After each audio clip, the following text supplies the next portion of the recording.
This is the Retirement Solution Podcast with financial advisor Jon Hicks, founder of J. Hagan Capital.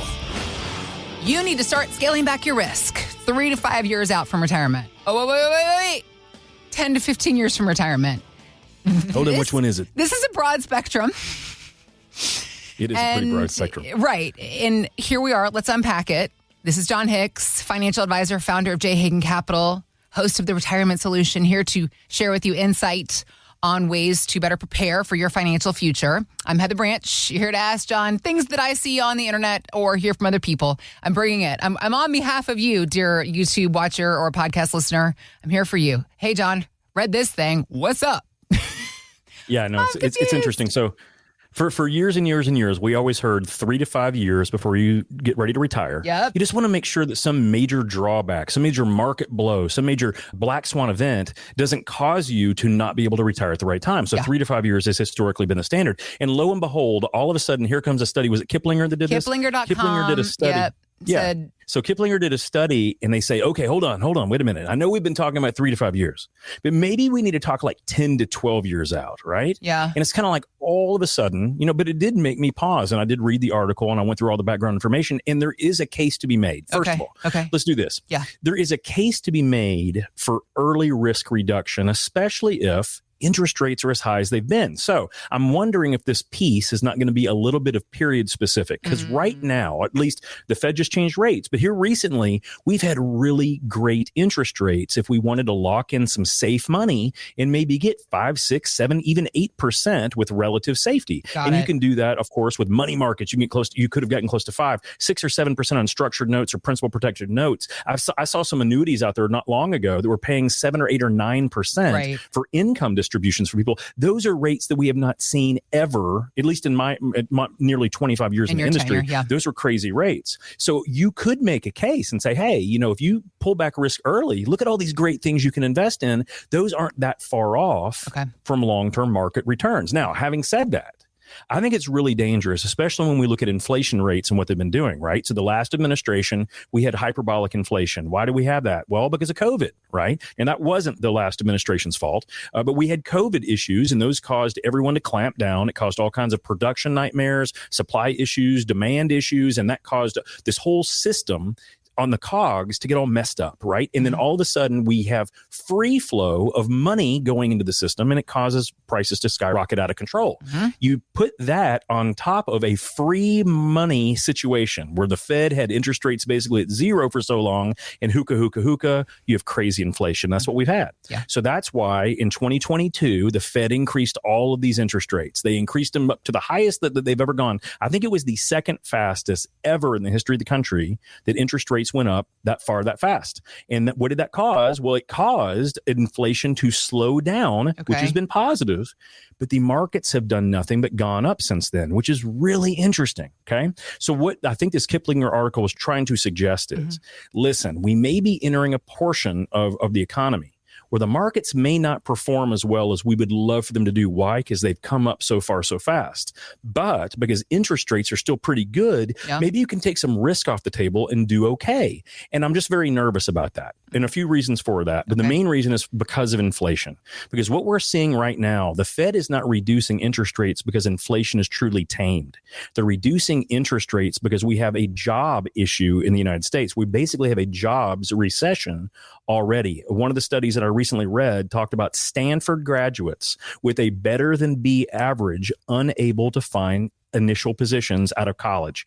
Guys, think about that. If Stanford grads are having a hard time getting a job, there may be a bigger issue, right? So the things we have to understand is if we are going to have a jobs recession and you couple that with the fact that artificial intelligence is keeping on and clipping on and maybe we won't have some of these entry-level positions anymore, that makes me a little nervous. I think that we might need to not just descale risk. I think we need to reassess where our income streams are going to come from. Because Heather, I think it's one thing to say, oh, I think we need to de-risk. It's another thing is like, okay, if we go down to a lower risk environment, what are our expected returns? right? I think one of the things that we really need to consider right now is like, what are income streams that we can pay into at an earlier phase? Should we look at lake homes that we can make Airbnb money off of, right? Or Verbo or that kind of thing? Should we look at investment properties as secondary income sources, or looking at rental properties? When you look at the younger group of Americans, they really don't want to own, at least right now from large studies, they don't want to own their own homes. They'd rather rent. So could there be money in those type of environments? Maybe, if you like the idea of real estate. And I'm a huge proponent of real estate. If you look at the majority of self-made millionaires in America, many of them were made that way because of real estate. So I think real estate is a great opportunity to consider. Now, is that really de-risking or scaling down risk? No. It's diversification of risk. It's making certain that amount that you're paying for that home, or even if you have a loan against it, right? I'm not against that. Leverage is how billionaires get to be billionaires instead of just millionaires. But if you look at that, I think that income stream could be great. So when we're looking at these things, de-risking, I'm a little curious about if that makes a lot of sense. 3 to 5 years is a pretty long period of time. But I think the real probably answer, Heather, really when you look at it, is gradual. How gradual do you want to, not just all of a sudden, hey, I'm going to retire in 3 years, now let's de-risk. The question is, at what phase should we really start looking at pulling some of those gains off the table and start looking in, maybe I should diversify for income reasons, not just for risk reasons? These are the kinds of questions that people want to ask you about. When do I start de-risking? If you're within 3 to 5 years, if you're with 10 to 15 years of retirement, at J. Hagan Capital, they can help you figure out some timeframes, because for everybody, it's different. So visit us at retirementsolutionshow.com, or you can click on the links we got posted in the show notes. All right, let's talk about timeframes, because one of the things that we mention a lot, particularly on your radio program, is we always say, if you're within 5 to 10 years of retirement, give us a call. Yes. Thinking about risk and timeframes overall of our retirement plans, what do you recommend as far as timeframes go? Because I imagine, do you see it a lot where people will come to you, they're a year from retirement or they've just retired, and it's like, wow, I really wish you had been here 3 or 5 or 10 years ago. We could really have done a lot more work. Literally every single week, someone comes in and says, man, where were you 10 years ago? I was here. I was right here. Just didn't have a big enough megaphone. Yeah, I was here. I just didn't have enough big enough megaphone, or you weren't on the frequency we were talking about. My frequency seemed a little bit more stodgy, a little bit more holistic, and not really about growth, right?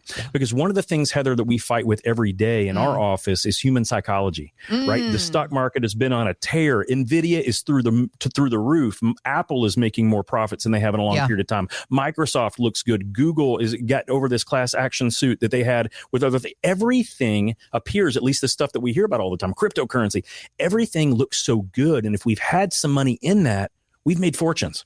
And many of us are like, that psychology kicks in. It's like, man, but you know what? I've been getting while the getting's good. Why do I want to back out of here and either de-risk? That sounds horrible. Put my money in a money market. I make nothing.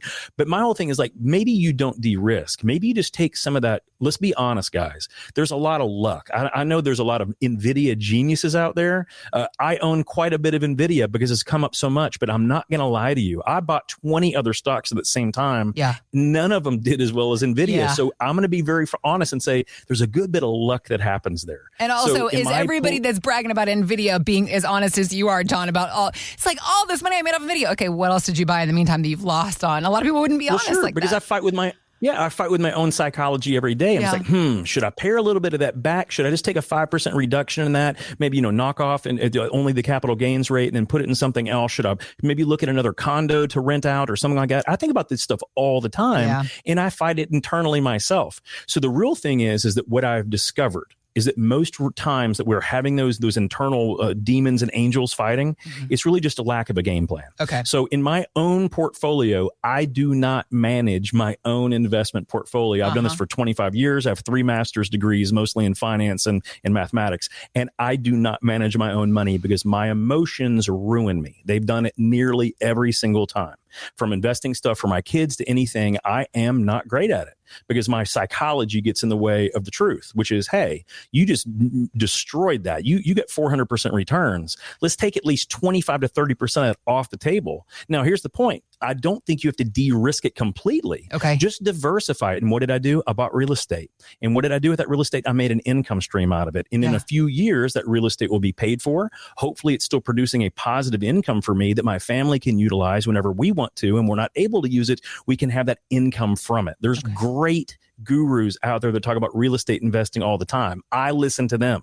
They're really smart, but it's because they had a proper game plan. Yeah. In our firm, what we want to do is we do not want to encourage only market investments. We want to encourage any investments that done correctly get you to the game plan in the end, which is hopefully to not have to work for someone else to be able to retire. That's really the whole point. And it's 5 things we have to do. We have to protect what we got.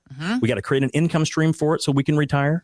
We want to make sure that we're being tax efficient and not giving all those gains to the government. We want to make sure that if anything happens to us, the people that we want to have the money get it, that wealth transfer. And we want to make sure that healthcare is covered, no matter if it's from Medicare or whatever else we do. We want to make sure that all those 5 things are done. So as we're going through a process for someone, de-risking is one thing, but the main thing is where does that fit on your overall plan? That's super important. Do you have a plan that includes protection, income, tax plans for retirement with your withdrawal strategies, RMDs, all the other things you have to factor, also a wealth transfer and legacy plan, and of course that healthcare plan that Jon is always speaking about because of what he saw his own family, his mom and dad go through when they didn't have a healthcare plan and his dad tragically had a stroke. These are the things that have affected Jon and why at J. Hagan Capital they do the kind of planning they do. Literally through his life experience. He's a small business owner. He is a proud Kentucky resident. He is a proud son, father, and husband. There's lots of elements. There's lots of relation that Jon has to you. So he understands your concerns. He has them too, and he's here to help you work through them. Visit us, retirementsolutionshow.com, if you've got questions for Jon. If you're wondering just a simple fact of when do I start de-risking or diversifying for my retirement, we're here to help you figure that time frame out. It's different for everybody, so it begins with your own customized plan, which you can start right now. Visit us at retirementsolutionshow.com to begin that conversation, or you can click on the links we've got posted in the show notes. Thanks for listening to the Retirement Solution Podcast with Jon Hicks. Begin the conversation about your savings plan with Jon and the team at J. Hagan Capital by visiting retirementsolutionradio.com. Be sure to listen to Jon's radio show, The Retirement Solution, Saturdays at 8 a.m. and Sundays at 9 a.m. on News Radio 840 WHAS. J. Hagan Capital Incorporated is not licensed in all 50 states. To find out if J. Hagan Capital Incorporated is licensed in your state, please call 502-690-5635. J. Hagan Capital Incorporated is not affiliated with nor endorsed by the Social Security Administration or any other government agency and does not provide legal or tax advice. By contacting us, you may be provided with information about insurance and annuity products offered through J. Hagan Capital, LLC, NPN number 1882794.